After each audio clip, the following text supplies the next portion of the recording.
Ravi de vous retrouver pour ce nouveau numéro de votre magazine Éco-Débat consacré à l'actualité économique sur le continent. Face aux effets du changement climatique qui se multiplient sur le continent, l'engagement et l'action ne se situent plus seulement au niveau des seuls gouvernements. Il faut l'implication de tous, des entreprises privées et surtout des populations. Leur implication effective devrait permettre de sortir de la traditionnelle économie linéaire pour nous inscrire résolument dans une dynamique d'économie circulaire. Comment impliquer justement ces entreprises privées à l'économie circulaire? Comment sensibiliser les populations à cette nouvelle dynamique? On ouvre le débat sur ce plateau. Awa Brou est avec nous. Il est le directeur exécutif de l'Association ivoirienne pour la valorisation des déchets plastiques. Merci d'être avec nous. Merci. Et avec nous sur ce plateau, M. Edouard Yao, il est le responsable au pays du réseau africain de l'économie circulaire et il est aussi expert codinome en économie circulaire. Merci d'être avec nous. C'est moi qui vous remercie. Alors, messieurs, c'est un terme, on va dire, assez générique, assez d'actualité. Économie circulaire. Quand on parle d'économie circulaire sous nos tropiques en Afrique, vers quoi, sur quoi on veut mettre beaucoup plus l'accent? Merci beaucoup, merci de l'opportunité que Média nous donne. Alors, pour comparer les choses de façon très simple, jusque-là, on paye un produit, on consomme ce produit-là, et puis on le jette dans la poubelle, et quelqu'un d'autre va s'en charger. Aujourd'hui, on veut faire la différence entre le fait qu'on fait le même produit, on le met dans le circuit de distribution, il est consommé, et on dit au consommateur l'emballage de ce produit-là, ou la carcasse, ou la dernière phase de vie de ce produit-là, il faut le ramener dans un dispositif qui va le prendre en charge, qui va lui donner une nouvelle vie et le remettre dans le circuit.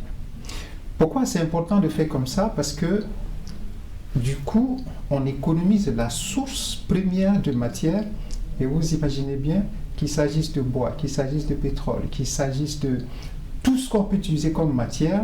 Si on procède de cette manière-là, en ce moment-là, on va s'engager résolument dans le développement durable. D'accord. Là, vous parlez, vous mettez beaucoup plus l'accent sur les emballages. Mais je veux dire, ce fait est beaucoup plus le propre des entreprises qui produisent ces éléments-là. Est-ce qu'il y a déjà une sensibilisation en amont au niveau de ces entreprises pour leur dire, attention, dans ce que vous produisez, il faut penser à l'après-utilisation? C'est cela. Alors, merci beaucoup. En fait, comme il a dit, au cœur de l'économie circulaire se trouve la question de la ressource. La ressource peut se présenter sous deux formes, sous forme stock. J'ai un sac de riz à la maison, c'est un stock de riz. Mais lorsque j'épuise un gobelet de ce riz-là, ce riz devient un flux, parce qu'il va circuler. Il va aller dans la marmite, il va être cuisiné, il va être distribué sur la table, chacun va en consommer. Et l'économie circulaire dit que toutes les ressources dont nous disposons, nous devons faire en sorte qu'elle ne perde plus sa valeur. Voilà. Parce que ce qu'on jette, c'est ce dont on n'a plus besoin, c'est-à-dire qu'il n'a plus sa valeur. Or, toute ressource conserve sa valeur à toutes les étapes, qu'elle soit sous forme de stock ou de flux. Auparavant, on a l'impression, on avait pensé que lorsqu'on a fini de consommer un produit, selon le besoin qu'on a, ce qui reste n'a plus de valeur. Or, ça a toujours de la valeur. Ça a de la valeur pour le chien de la maison, ça a de la valeur pour les chats, ça a de la valeur pour l'éleveur, ça a de la valeur peut-être même pour un voisin qui peut-être n'a rien mis sous la langue depuis plusieurs jours. Donc aujourd'hui, ce que nous recherchons, c'est de considérer que ce dont nous disposons a perpétuellement de la valeur et cela doit circuler sans s'arrêter. D'où l'économie circulaire. Merci. Mais cette valeur, l'importance de ces résidus, de ces déchets, de ces restants, ce sont les experts qui connaissent la valeur de ces résidus. Qu'est-ce qui est fait pour que justement les populations qui sont en première ligne sachent qu'elles doivent faire attention à ci, à ça, ou comment travailler le recyclage? Quelle sensibilisation est faite à leur endroit? Oui, on peut déjà parler de sensibilisation, mais ce n'est pas évident.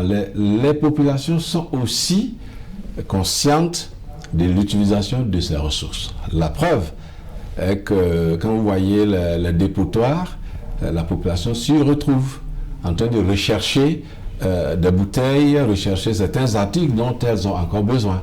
Donc, elles savent aussi que ces ressources ont de la valeur. Tout à l'heure, on a parlé de Samarakoro, on a parlé de Toklo, on a parlé de Gate. Voilà, c'est de la population. Mais ils savent que ces ressources-là ne sont pas complètement finies. Elles ont encore de la valeur et elles vont les reconditionner. Par exemple, nettoyer les bouteilles pour qu'elles soient propres. Parce que la dame qui vend de l'arachide en aura besoin pour y mettre ses arachides. Et donc, celui qui a bu ou qui a utilisé le contenu, s'il avait raisonné comme ce jeune homme, alors il n'aurait pas jeté cette bouteille. Donc, c'est à tous les niveaux qu'il faut sensibiliser la population, les entreprises et tous les acteurs. Alors, justement, quand je pose cette question, quand on voit, par exemple, sous d'autres pays qu'en Europe, on sait qu'il y a la corbeille jaune, il y a la corbeille verte. Donc, déjà, dès le départ, les populations, quand elles utilisent des produits, elles savent que, par exemple, tout ce qui est déchets électroniques, on doit jeter ça ici pour que quelqu'un d'autre vienne le récupérer pour un travail de recyclage.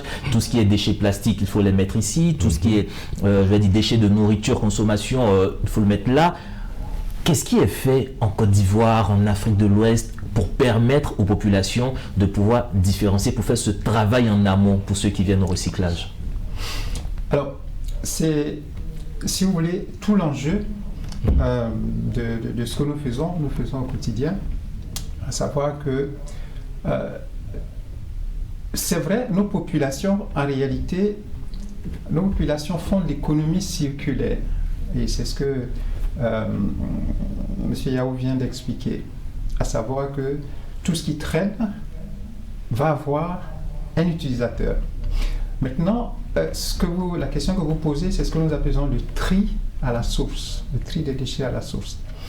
Alors, c'est toute la problématique, tout ce dont on a besoin, tout ce qu'il faut mettre en place pour que justement, et ça va vous surprendre parce que si on arrive à faire ce que vous dites, en réalité, nous, on n'a plus besoin d'aller jeter des déchets dans les décharges. Pourquoi je dis ça? Parce que chez nous, en Afrique de l'Ouest, c'est ce que vous dites, on consomme beaucoup de produits qui sont des produits organiques. On génère beaucoup de déchets.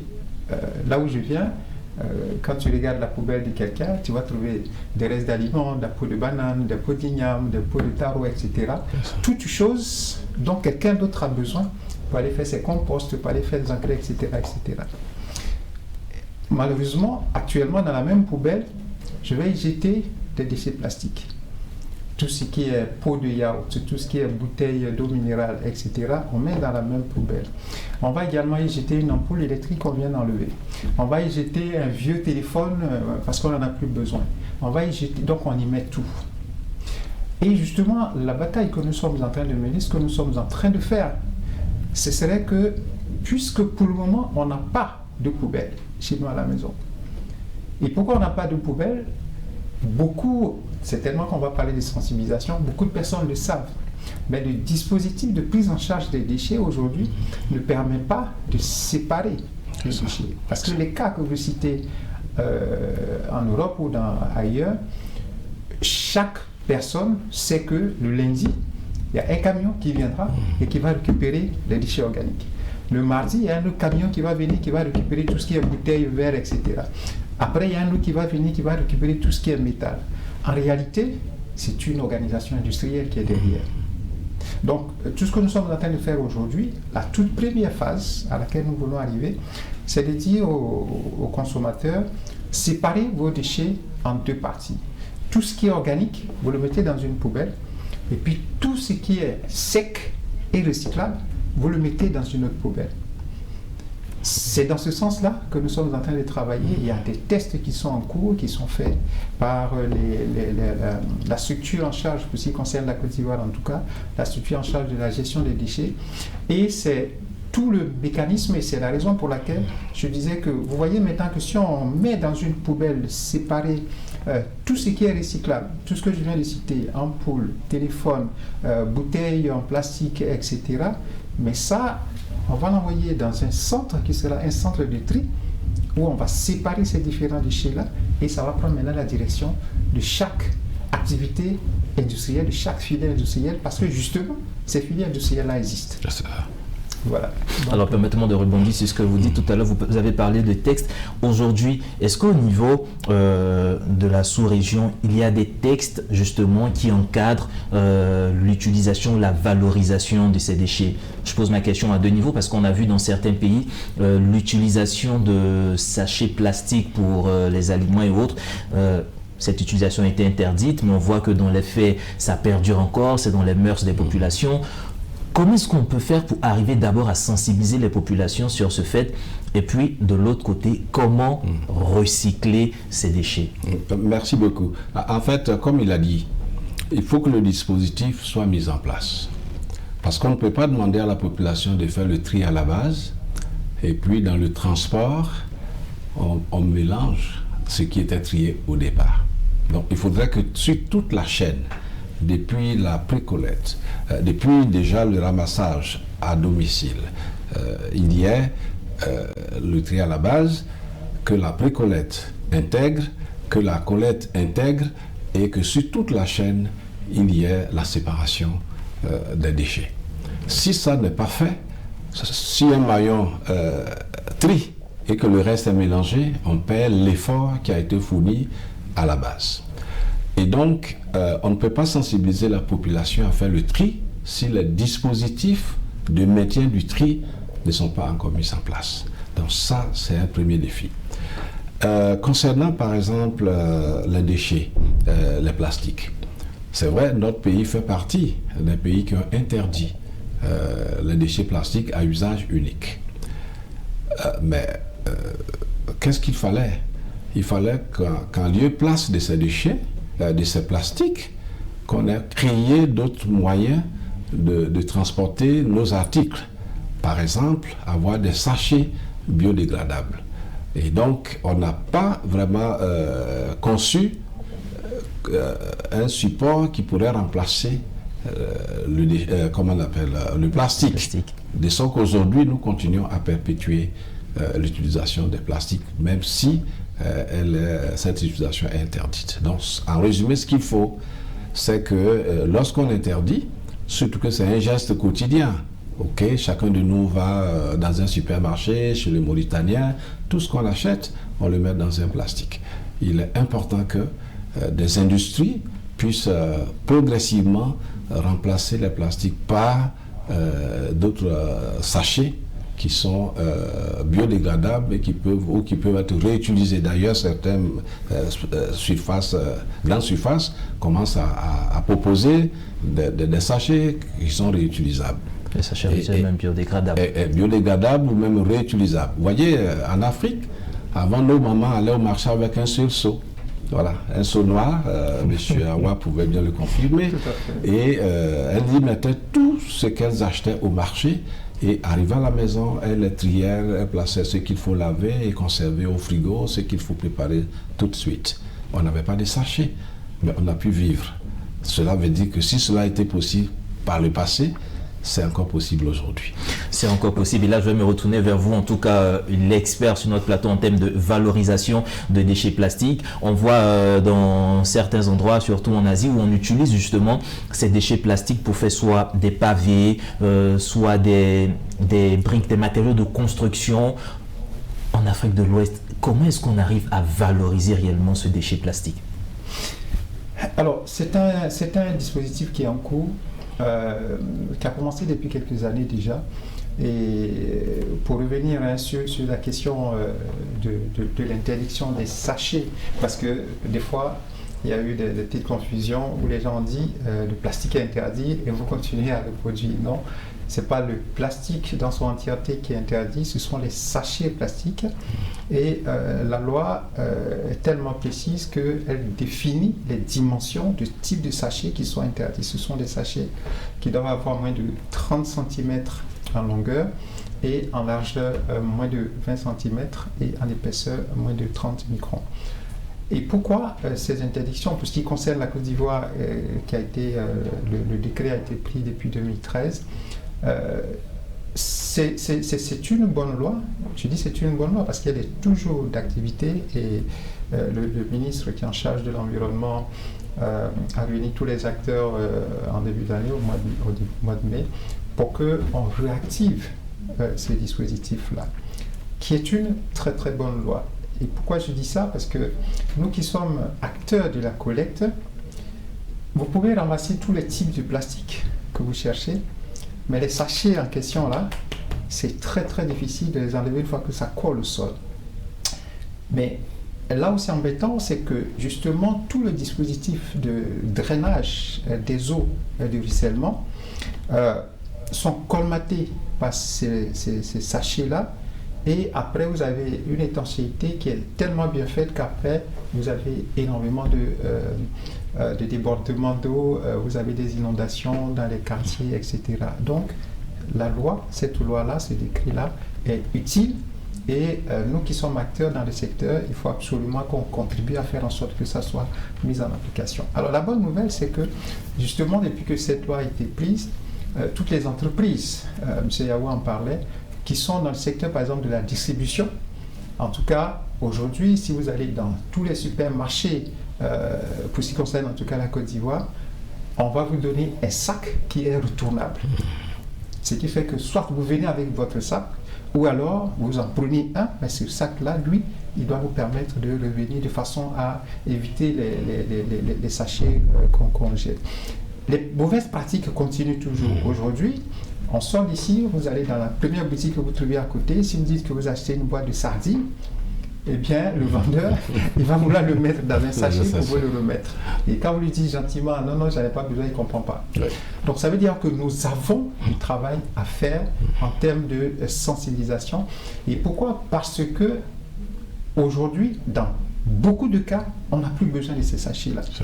Maintenant, pour revenir à la question de la valorisation, d'une façon générale, et c'est le nom que porte l'organisation que je dirige, la valorisation du secteur plastique a justement pris, si je peux dire ça comme ça, de l'envol depuis 2013, quand l'État a pris cette loi-là, a pris ce décret. Pourquoi? Parce qu'il y a des entreprises qui ne faisaient que ça, c'était ça le travail. Donc il fallait qu'elles se réinventent, qu'elles créent une autre activité pour pouvoir justement se conformer à la loi. Donc, il y a eu beaucoup d'activités de recyclage du plastique qui se sont développées, y compris même chez les grands groupes aujourd'hui qui sont dans le secteur de la plasturgie. Toutes les entreprises qui sont membres de l'AIVP aujourd'hui, en tout cas pour ce qui concerne les plasturgistes, ont toutes sur les lignes de production une unité pour pouvoir faire la valorisation des déchets. Alors vous revenez, je vais rebondir, vous couper sur cette partie. Vous avez beaucoup parlé d'entreprises. C'est vrai, on a vu ce qui doit être fait au niveau des populations, les sensibiliser, mais on voit aussi que l'économie circulaire ou la valorisation de tous ces déchets nécessite de lourds moyens, de gros moyens, et ce ne sont pas nos États seuls qui vont y arriver. On a besoin de l'implication des entreprises. Comment est-ce que les entreprises, on peut arriver à impliquer ces entreprises-là? Est-ce qu'il y a des textes qui les motivent? Est-ce qu'il y a des normes qui peuvent les sensibiliser dans ce sens-là? Je crois que M. Awa vient de le dire. À partir de cette loi-là, il y a plusieurs entreprises qui ont intégré une ligne de valorisation. Donc cela se fait déjà. Il est vrai qu'on retrouve encore beaucoup de sachets en circulation, et les recycleurs se multiplient également. Et il y a une chaîne, c'est-à-dire que ceux qui recyclent, qui font du broyage en général, et font donc des granulés qui sont remises dans le système. Je crois que jusqu'ici, la plupart des granulés sont exportés en grande partie. Mais il y a des entreprises qui peuvent récupérer ces granulés et les utiliser sur place. Donc c'est vrai que la technologie est lourde, mais il y a des possibilités qui se font aujourd'hui. Vous trouvez encore des petites unités de production qui font les granulés et qui trouvent des preneurs sur place, et d'autres sont expédiés en Europe. Mais est-ce que nos autorités ouvrent des facilités justement pour ces entreprises-là en termes de responsabilité sociétale? Est-ce qu'une entreprise qui est engagée dans ce sens-là, je dirais n'importe quoi, a des réductions d'impôts, un impact sur la société? Est-ce que ça existe pour les motiver? Parce qu'on voit que beaucoup d'entreprises sont encore réfractaires à évoluer dans ce sens. Alors, Oui, je réponds et M. Awa va compléter. Voilà. Il faut dire que l'État de Côte d'Ivoire fait beaucoup d'abattements fiscaux. Peut-être beaucoup d'entrepreneurs, beaucoup d'initiateurs ne le savent pas. Mais lorsque vous êtes dans le secteur de la transformation, selon la zone dans laquelle vous êtes installé, soit Abidjan, qui est la zone A, la zone B, ainsi de suite, jusqu'à C, vous avez énormément de possibilités d'abattements fiscaux, surtout quand vous êtes dans la transformation. Je crois que ces mesures-là peuvent s'appliquer quel que soit le secteur dans lequel vous intervenez. Mais il faut le savoir, il faut frapper à la bonne porte, et il faut pouvoir en bénéficier. Donc il est très important que ces entreprises-là le sachent. M. Awa, vous voulez rebondir? Oui, alors, d'abord pour ce qui concerne le cadre réglementaire, parce que c'était ça le début de la question. En 2013, il y a eu donc cette loi qui interdit les sachets plastiques dont on a parlé. Et après, il y a eu un petit flottement. Là, je parle toujours du cas de la Côte d'Ivoire que je connais un peu mieux. Et il y a eu un petit flottement. Pourquoi? Parce que il fallait que le code, en tout cas les codes qui gèrent le secteur de l'environnement, mais aussi de la salubrité, puissent justement être mis à jour au bout des changements climatiques qui constituent aujourd'hui l'enjeu dont aucune organisation, encore moins une entreprise, ne pourrait se soustraire. Et ça, ce gap-là, il a été comblé l'année dernière quand, en novembre 2023, l'État de Côte d'Ivoire a pris deux codes, deux lois. Le premier, c'est le Code sur l'environnement. Et pour bien faire les choses, le code sur l'hygiène et la salubrité ont été pris en même temps. Alors, ces deux codes-là, surtout le code de l'environnement, qu'est-ce qu'il dit? Le code de l'environnement dit que si vous êtes une entreprise et que vous avez mis ce produit sur le marché, vous avez la responsabilité de la gestion de fin de vie de l'emballage ou de ce produit-là. Ça s'applique à un téléphone, ça s'applique à un frigo, ça s'applique à un lit, ça s'appelle aux habits que nous portons, etc., etc., etc. Tout ce qui peut générer un déchet est prévu par ce code-là. Pour nous qui sommes dans le secteur de la valorisation des déchets, c'était un aspect, c'était un cadre réglementaire qui est important parce que du coup, ça permet maintenant aux entreprises de savoir de quelle manière il faut s'organiser pour pouvoir répondre aux obligations, à nos obligations. Pourquoi? Parce que les entreprises produisent des produits qu'ils mettent sur le marché et forcément ces produits-là vont générer d'une manière ou d'une autre des déchets. Alors, quand la loi a dit ça, en même temps la loi définit de quelle manière cela va se faire. Si vous êtes une organisation suffisamment grande et que vos produits sont facilement identifiables, je le tasse ici, vous pouvez très bien dire, écoutez, nous, on est tous seuls capables de nous promener dans toute la Côte d'Ivoire, récupérer les tasses de médias qu'on a mis sur le marché, donc on n'a pas besoin de s'associer à quelqu'un d'autre. Mais si vous fabriquez, par exemple, des produits comme ceux dont nous avons la charge, notamment des emballages plastiques, etc., ce serait difficile que vous vous promenez dans tous les coins de rue pour pouvoir récupérer vos emballages ou vos déchets. Donc, la loi prévoit que les entreprises qui sont dans une même filière, dans un même secteur, se mettent ensemble à travers une organisation que la loi a appelée un éco-organisme, et à travers cette institution-là, vous prenez la gestion de la charge de la gestion des déchets qui sont issus de vos process.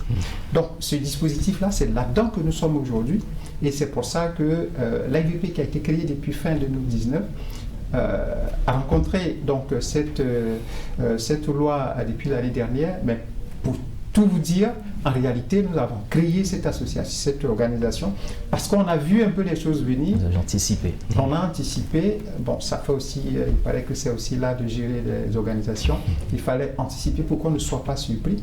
Et ça fait qu'aujourd'hui, notre organisation est vraiment en pole position. Ce que je vais dire pour compléter, c'est que depuis la création de l'association, on a toujours été soutenu par les pouvoirs publics, que ce soit aussi bien au niveau du ministère en charge de l'environnement ou au ministère en charge de la salubrité. Ce qui fait que nous discutons tous les jours, et aujourd'hui, nous sommes en train de réfléchir pour que ce dispositif-là qui est défini à travers le principe de la responsabilité élargie du producteur, une autre formulation du principe pollueur-payeur, parce qu'en réalité c'est à ça que ça revient, eh bien on est en plein dans ce dispositif-là, et c'est d'ailleurs, parce que cette émission aussi va servir de sensibilisation, c'est pour ça que nous invitons toutes les entreprises qui sont concernées par la problématique des déchets plastiques à rejoindre notre organisation. Aujourd'hui on est à 24 membres, et on pense qu'on a la possibilité d'être plus nombreux. Et en ce moment-là, l'éléphant, on peut le découper en petits morceaux et faire en sorte que tout le monde... Merci. En tout cas, optimiser notre gestion des choses et des produits. Aujourd'hui, nous parlons de l'économie circulaire. Messieurs, merci en tout cas pour vos contributions. Mesdames et messieurs, c'est ici que se referme cette émission consacrée à l'économie circulaire et surtout les éco-organismes dans ce secteur. Vous pourrez retrouver cette émission sur toutes nos plateformes et sur notre site internet www.mediantv.com. Agréable suite de programme sur nos antennes.